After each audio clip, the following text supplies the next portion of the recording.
Hello everyone, good morning to all of you. आइए आज हम लोग राजा राम मोहन राय जी के बारे में पढ़ेंगे। राजा राम मोहन राय के जीवन परिचय और उनकी विचारधाराएं को हम लोग पहले वीडियो में पढ़ चुके हैं, यानी पहले क्लास में हम लोग इनके बारे में डिटेल से पढ़ चुके हैं। आज पढ़ेंगे कि राजा राम मोहन राय के ऊपर किस तरह के क्वेश्चन आता है एग्ज़ाम में। राजा राम मोहन राय के जो क्वेश्चन आता है कि राजा राम मोहन राय के जीवन परिचय एवं उनकी राजनीतिक विचारधाराएं को लिखें।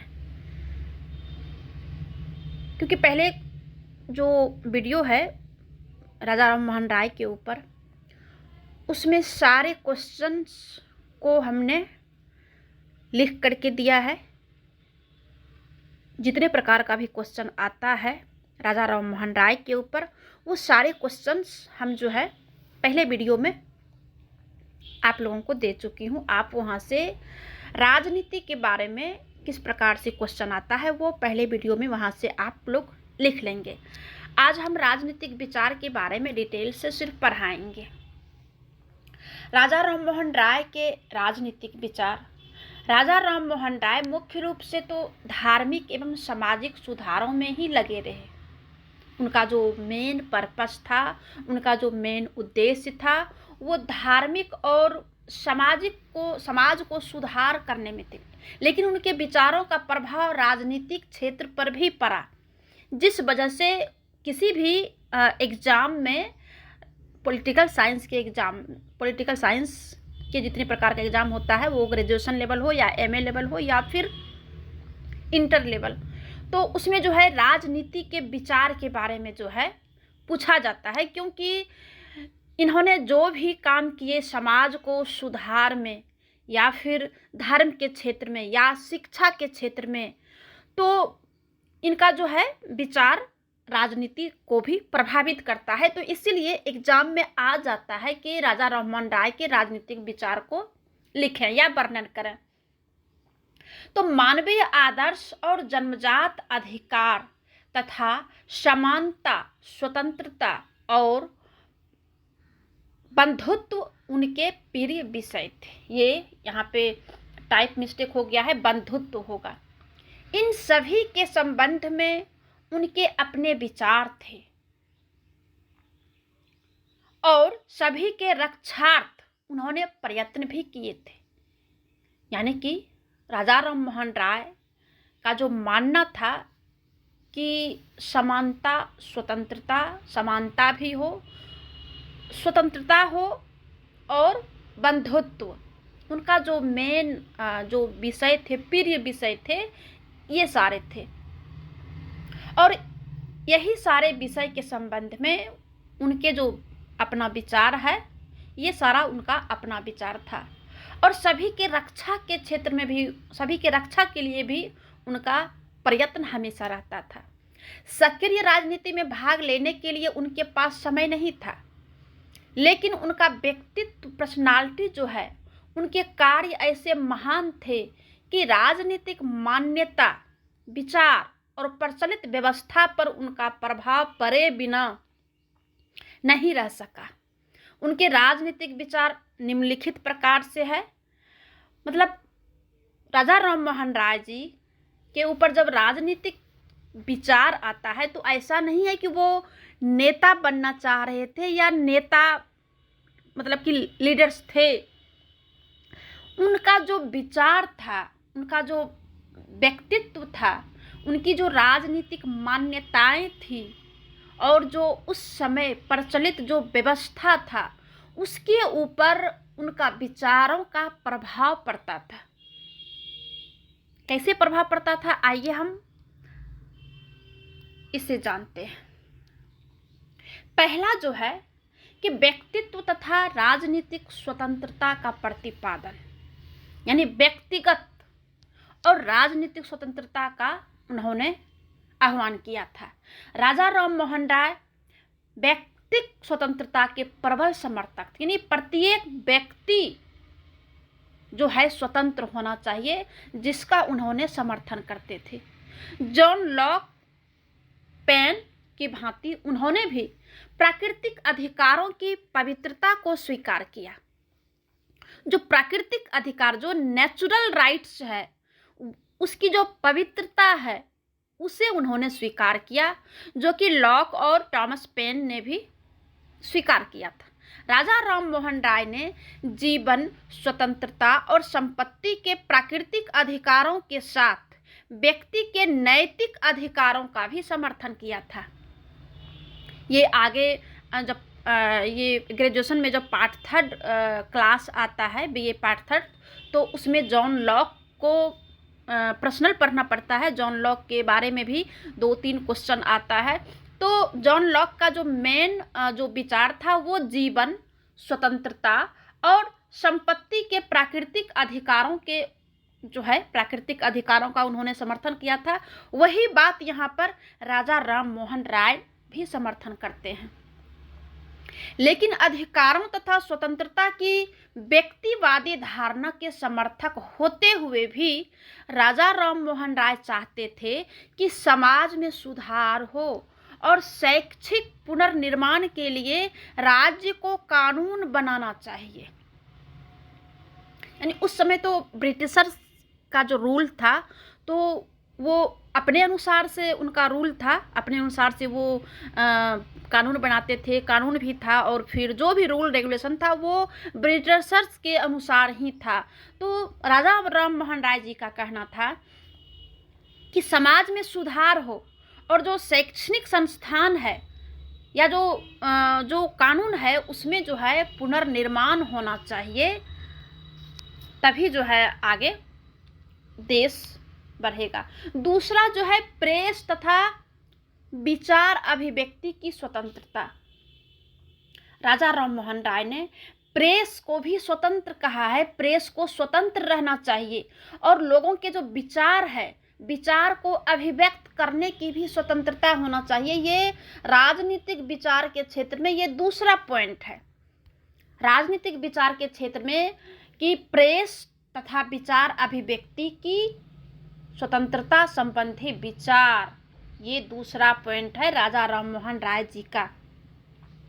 उनका कहना था कि लोगों के विचारों की अभिव्यक्ति और प्रेस की जो स्वतंत्रता हो वो पूर्ण रूप से आवश्यक है और इन्हें स्वतंत्र होना चाहिए, इन्हें किसी भी प्रकार का बंधन नहीं होना चाहिए।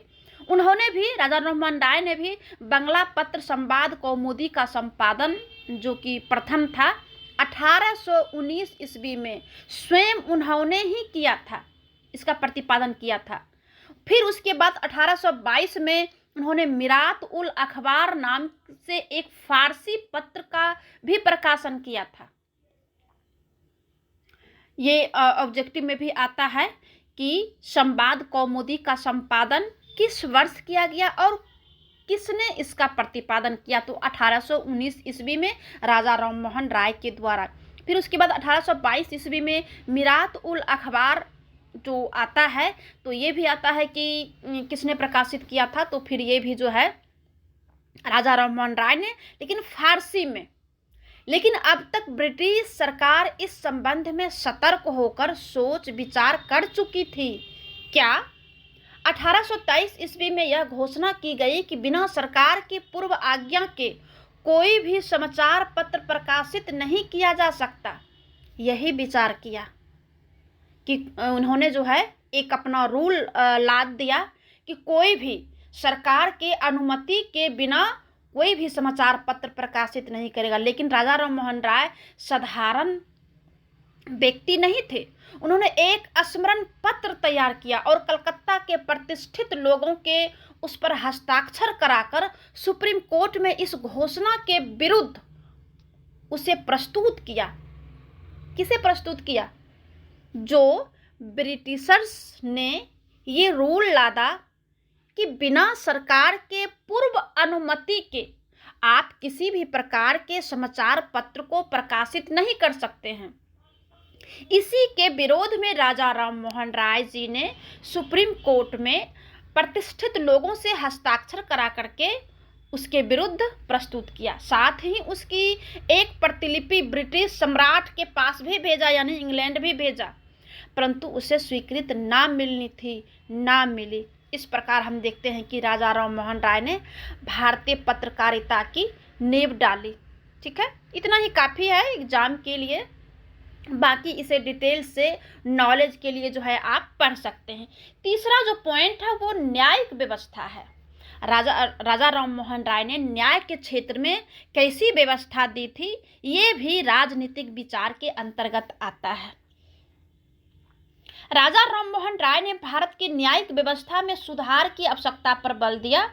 उन्होंने 1827 ईस्वी के ज्यूरी एक्ट का भी विरोध किया था। इसका आधार था कि ईसाई अफसर को हिंदू और मुसलमानों के मुकदमे में सुनवाई करने का अधिकार था, लेकिन ईसाइयों के मुकदमे सुनने का अधिकार हिंदू या मुसलमान को नहीं था। कितना बड़ा ये कंट्रोवर्सी या कितना बड़ा ब्रिटिशर्स ने हमारे देश के लोगों के ऊपर जो है ये बंधन लागू किया था कि क्या कहा था कि जो ज्यूरी एक्ट था जिसका कि राजा राम मोहन राय ने विरोध किया था, उसमें था कि जो ईसाई अफसर है, क्योंकि हम लोगों को पता है कि जो जितने भी ब्रिटिशर्स थे वो सारा का सारा जो है ईसाइयत थे, ईसाई धर्म के थे। तो उनका कहना था कि जो ईसाई अधिकारी है उसके ऊपर हिंदू या मुसलमान जो है मुकदमे का सुनवाई नहीं करेगा, लेकिन जो ईसाई अधिकारी है वो हिंदू और मुसलमान के अधिकारी या लोगों का भी मुकदमा सुनेगा। मतलब ये बहुत बड़ा बंधन और एक तरह से अन्याय कहिए, जिसके न्याय की व्यवस्था के लिए, इस अन्याय के विरुद्ध राजा राम मोहन राय ने न्यायिक व्यवस्था दिया। तो 1833 ईस्वी के चार्टर एक्ट निर्माण के समय राजा राम मोहन राय को इंग्लैंड के संसदीय समिति में अपने विचार प्रकट करने का अवसर मिला। प्रवर समिति के अनुरोध पर उन्होंने भारत की प्रचलित न्यायिक व्यवस्था की विवेचना की और प्रशासन को न्यायिक व्यवस्था से अलग करने की मांग की। उन्होंने न्यायपालिका के पुनर्गठन पर भी जोर दिया और विद्वान एवं निष्पक्ष व्यक्तियों को प्रशासक बनाने का भी सुझाव दिया था ये राजा राम मोहन राय ने।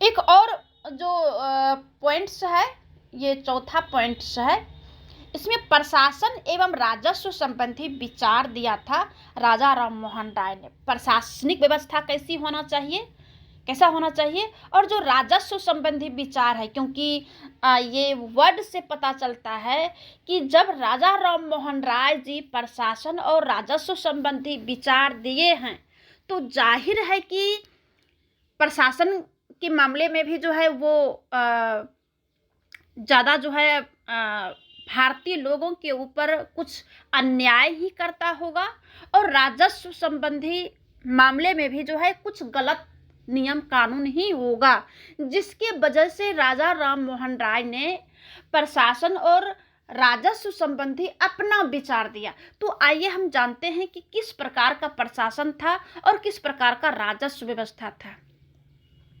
मोटा मोटी तो इतना हम लोग जान रहे हैं कि जो राजस्व व्यवस्था है जिसमें कि वो नील की खेती हम लोगों से जो है भारतीय लोगों से करवाता था और फिर कच्चे माल यहाँ से सस्ता में जो है खरीदता था। जो जनरली बात है ये हम आप सारे लोग जो कि मोटा मोटी सारे लोग जानते हैं। तो अगर हम ज़्यादा डीपली में अगर नहीं जाएंगे तो हम लोग जो है पॉइंट्स के आधार पर इन बातों को जो सारे लोग को पता है तो ये आप लिख सकते हैं। लेकिन आइए हम इसके गहराई में जाते हैं कि प्रशासन और राजस्व संबंधी विचार जो है किसने दिया था, मतलब क्यों दिया। राजा राम मोहन राय के मन में समाज सुधार एवं पुनर्जागरण से संबंधित कई विचार थे, लेकिन वे मानते थे कि केवल एक व्यक्ति ही सब कुछ नहीं कर सकता, भले ही उसे समाज का पूरा सहयोग भी प्राप्त हो। वे उदारवादी व्यक्ति थे और इस बात पर भी बल देते थे कि व्यक्ति को स्वतंत्रता एवं अन्य आवश्यक अधिकार मिलना चाहिए, स्वतंत्रता भी मिलना चाहिए और जितने भी जरूरी अधिकार है वो सारे के सारे मिलने चाहिए। लेकिन वे इस सब कार्य में राज्य की सक्रियता को आवश्यक समझते थे। वे चाहते थे कि राज्य ऐसे कार्य करे जिनसे नागरिकों के जीवन में आने वाली बाधाएं दूर हो, तभी जनसाधारण का जीवन सुखी बन सकता था। अपने इन्हीं विचारों के कारण उन्होंने 1831 में ईस्ट इंडिया कंपनी के बोर्ड ऑफ कंट्रोल के समक्ष प्रशासन में सुधार की दृष्टि से निम्नलिखित प्रस्ताव रखा था। कौन सी प्रस्ताव रखा था? आइए हम एक एक करके जानते हैं, पॉइंट्स के रूप में जानते हैं। पॉइंट्स के रूप में हम यहाँ पे इसलिए ऐड किए हैं क्योंकि पॉइंट्स ज़्यादा याद रहता है। पॉइंट्स अगर हम रट लेते हैं, याद कर लेते हैं, जान लेते हैं, तो पॉइंट्स के आधार पर हम अपने मन से भी इसे हम डिफिनेशन कर सकते हैं। पहला कि शिक्षित भारतीयों को प्रशासनिक तथा ऊंचे पदों पर नियुक्त किया जाए। भारत में जितने भी शिक्षित व्यक्ति है उसे प्रशासनिक पोस्ट पर नियुक्त करना चाहिए, उसे उच्च पदों पर नियुक्त किया जाए, ये मांग थी राजा राम मोहन राय की। दूसरा था न्याय और प्रशासन विभाग को अलग अलग रखा जाए, यानी वो लोग जो प्रशासनिक अधिकारी थे वही न्यायिक अधिकारी थे, और जो न्यायिक अधिकारी थे वही प्रशासनिक अधिकारी थे। तो राजा राम मोहन राय जी का कहना था कि दोनों को अलग किया जाए। अगला जो पॉइंट दिया कि सदर दीवानी अदालत को हैबियस कार्पस रिट देने का अधिकार देकर नागरिक स्वतंत्रता की रक्षा किया जाए। जैसे अभी हम लोग जानते हैं रिट जारी करने का जो अधिकार रहता है कि जिस भी व्यक्ति को आपने पकड़ा है तो उसे 24 घंटे के अंदर सशरीर उपस्थित होना पड़ता है। ये इसलिए उपस्थित होता है कि उसे भी कुछ स्वतंत्रता दी जाती है कि जिस व्यक्ति को आपने पकड़ा है तो उसे भी अपना पक्ष रखने का भी समय भी देता है, और जो गवाही वगैरह जो होता है उसे भी अधिकार देता है कि आप गवाह को लाओ और बताओ कि आप गलत हो या सही हो। अगर 24 घंटे के अंदर उसे उपस्थित होना पड़ता है और अगर वो सही साबित हो जाता है तब उसे छोड़ दिया जाता है, और अगर वो व्यक्ति जिसे पकड़ा है वो अगर गलत है तब उसे जेल में बंद किया जाता है। तो ये अधिकार उस समय नहीं था। वो सही है या गलत है उसे सीधे पकड़ के जेल में देना, जिसका कि राजा राम मोहन राय ने विरोध किया था और कहा कि ये अधिकार नागरिकों को होना चाहिए। चौथा कि न्याय विभाग में पंचायत और जूरी पद्धति का प्रयोग किया जाए। पांचवा है जमींदारों से लगान की दरें कम कराई जाए। छठा है किसानों को कृषि सुधार की शिक्षा दी जाए, उनको भूमि पर मौरूसी अधिकार प्रदान किया जाए। आगे है भारत को कुछ मामलों में स्वतंत्रता दिया जाए, फारसी के स्थान पर अंग्रेजी को राजभाषा बनाया जाए, भारत सरकार का प्रशासनिक व्यय कम किया जाए, नया कानून बनाने से पूर्व जनमत को जान लिया जाए। जनमत को जानना मीन्स हो गया लोकतंत्र, लेकिन लोकतंत्र कैसे होगा जब विदेशी ब्रिटिशर्स का जब कब्जा है तो वो कैसे लोकतंत्र दे सकते हैं। लेकिन ये सारी मांगे राजा राम मोहन राय ने रखा था। पांचवा जो पॉइंट है वो है भारत में यूरोपीय लोगों का आवास। आइए इसके अंदर राजा राम मोहन राय जी ने क्या कहा है, जो कि राजनीतिक विचार के अंतर्गत ये पॉइंट्स आता है कि 1832 ईस्वी में ब्रिटिश कॉमन सभा की प्रवर समिति ने राजा राम मोहन राय से भारत में यूरोपीय लोगों के रहने के संबंध में सलाह मांगी थी। तो इन्होंने अपना विचार दिया था कि यदि कुछ यूरोपीय अस्थायी रूप से भारत में रहकर कृषि कार्य करने लगे तो इससे भारत को काफ़ी लाभ होगा, क्योंकि यूरोपीय लोग अपनी पूंजी लगाकर वैज्ञानिक ढंग से व्यापार करेंगे, जिससे देश के कृषि कार्य, खनिज व्यापार, शिल्प कला आदि की उन्नति होगी। साथ ही उन्होंने यह भी स्पष्ट किया कि भारत में बसने वाले यूरोपीय लोगों को भारत में विशेष सुविधाएं नहीं दी जानी चाहिए। यानी बसने का तो अधिकार है, उसे व्यापार करने का अधिकार है, लेकिन उसे भारत में विशेष सुविधा नहीं दी जाएगी, जैसा कि ब्रिटिश लोगों को या जो ब्रिटिशर्स जो पदाधिकारी थे, अधिकारी थे, व्यापारी थे, उन लोगों को मिला करते थे। इसका जो है राजा राम मोहन राय ने विरोध किया था। अगला जो पॉइंट है वो है मानवतावाद और विश्वव्यापी धर्म। राजा राम मोहन राय सहयोग, सहिष्णुता और भ्रातृत्व की धारणाओं में आस्था रखते थे। वे परंपरागत बंधनों और बाधाओं से मुक्त विवेक और सहानुभूति के आधार पर समाज की रचना करना चाहते थे। वे संपूर्ण मानव जाति को आध्यात्मिक एकता के आधार पर विश्व धर्म में दीक्षित करना चाहते थे। कौन? राजा राम मोहन राय। ये राजनीतिक विचार है। अब आइए इसका हम निष्कर्ष को जान लेते हैं कि निष्कर्ष में हम क्या लिख सकते हैं। राजा राम मोहन राय जो है अपने समय के उन कुछ लोगों में से एक थे जिन्होंने आधुनिक युग के महत्व को महसूस किया था। वह जानते थे कि मानव सभ्यता का आदर्श स्वतंत्रता से अलगाव में नहीं है, बल्कि राष्ट्रों के आपसी सहयोग के साथ साथ व्यक्तियों की अंतर्निर्भरता और भाईचारे में है, जो कि राजा राम मोहन राय का विशेष विचार था। समानता, स्वतंत्रता और भ्रातृत्व, बंधुत्व। तो ये रहा राजा राम मोहन राय के राजनीतिक विचारों का वर्णन करें अगर आता है तो इन सारी बातों को हमें लिखना होगा। धन्यवाद।